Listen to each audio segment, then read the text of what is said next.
So with these lines here, it says determine whether the lines are parallel, perpendicular, or neither. So what I'm going to do with this first one is I have to find out the slopes of these lines.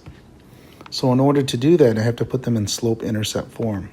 That means the first one here is okay. It's already in slope-intercept form. And again, that's y equals mx plus b.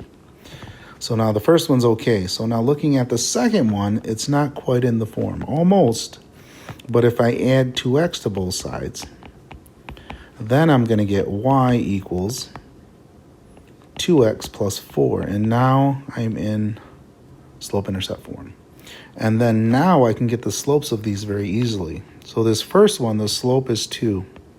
So m equals 2. And for the second one, m equals 2. And remember in the previous video, when the slopes were the same, it meant these lines were parallel. So because of that, that implies the lines are parallel. Now again, I have to show all that work in order to say this. If I don't, no credit.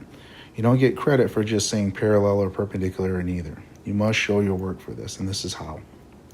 Okay, for the next one here, I have to put these in slope-intercept form as well. So I'm just going to do that really quick. The first one already is.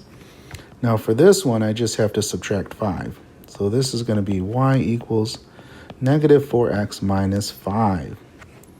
Now the m for the first one, or the slope for the first one, is 4.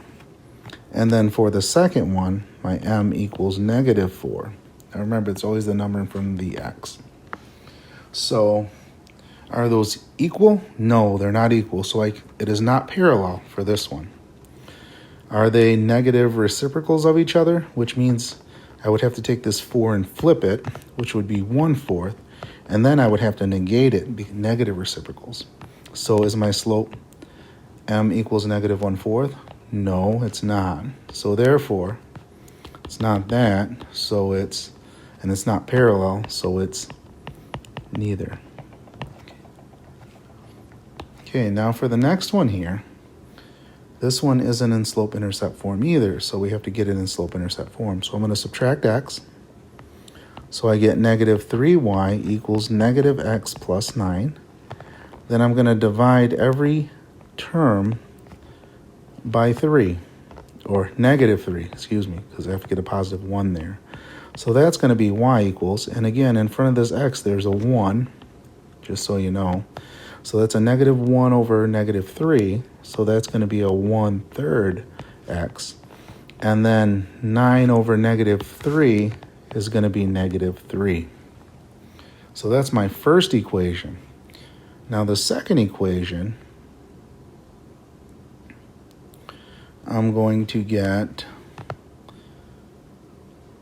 it's already in slope-intercept form. So for that one, my m equals 3. And then for this one here, my m equals 1/3. Now those are reciprocals, but they're not negated reciprocals. So this one would have had to be, this one down here would have had to been a negative 1/3, but it's not. So therefore, this one also is a neither.